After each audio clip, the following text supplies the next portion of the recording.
You should be afraid of water slides. The air was filled with the stink of sweat and chlorine as I ascended the steps into the nearly completed water slide.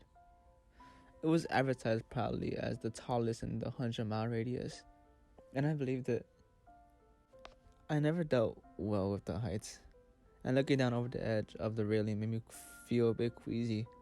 I wasn't sure how I was going to endure actually sliding down the attraction itself. My boyfriend Craig squeezed my hand tightly, and a great comfort in me. It reminded me that I was safe and stable, not falling to my death on the concrete below. "Are you doing okay?" he asked, looking at me weirdly. "Yes, sorry, I'm fine. Just a bit nervous about heights." I felt embarrassed. Craig was always such a thrill seeker.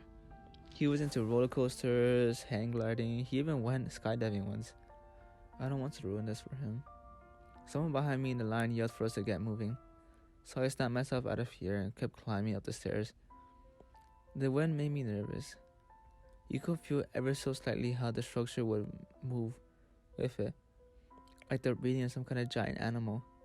I felt like I was a mile up in the sky, even though the water slide full height was only a little over 70 feet. After a while, it felt like hours of climbing. We reached the top. The round entrance of the slide yawned before us. It reminded me of the mouth of a basking shark. Water rushed down the tube, creating a constant, gentle roar that made it difficult to hear. One by one, the park patrons in front of us guided us by the board, looking at attendant into the slide. After which he started a stopwatch, looked about it for 30 seconds.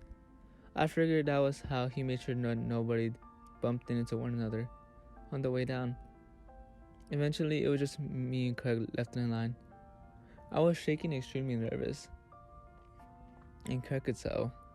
He put a hand on my shoulder and told me, "It's gonna be alright, Stephanie. I'll see you down at the bottom."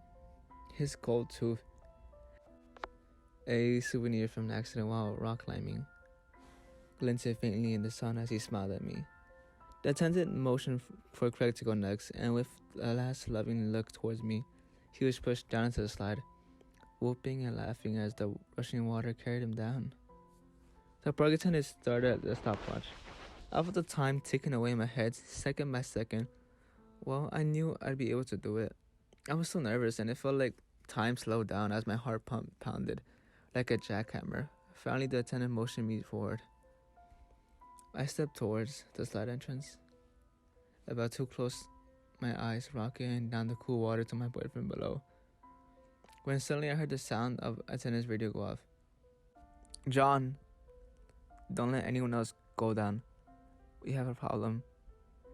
The last 3 people didn't come out the other side.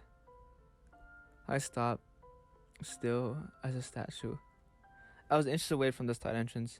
If that message came a couple of seconds later, I would have gone down as well. This fact haunts me. We were escorted back down to the bottom of the ride. Though there was much grumbling from the various ratty teenagers and crotchety old tourists, most went off to other attractions in the park, but I stayed at the bottom, nearly petrified with fear. I saw 2 paramedics climb up to the top of the ride, and I feared worse. They carried a long coil rope. I asked them to try to pull out the trapped park goers. Water was no longer flowing at the other side in the slide.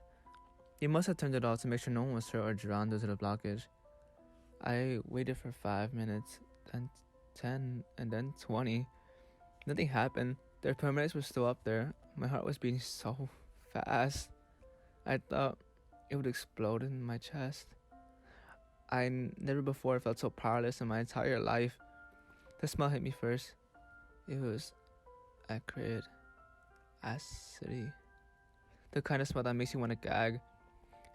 A trickle greasy, chunky yellow-green fluid steeped out of the end of the slide, looking for all the world like vomit.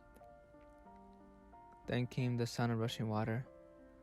I initially overjoyed. I thought maybe someone threw up, but that they were about to get them out, or that Craig would be safe.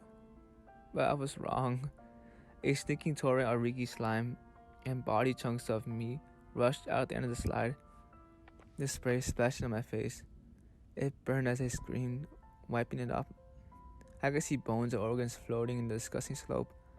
sizzling as they slowly dissolved. Out of muck and a horrible dissolving figure tried to crawl out.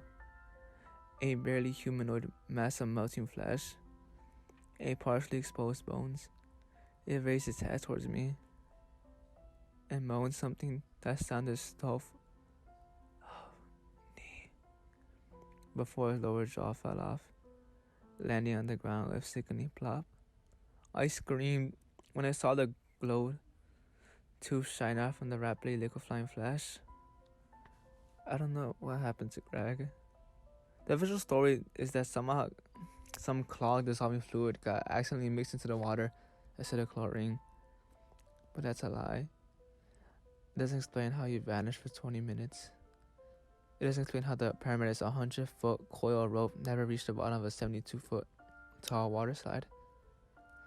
It doesn't explain why the remains smell like stomach acid, not lie. I don't think I'll ever get an explanation. All I know is that I will never go down a water slide ever again.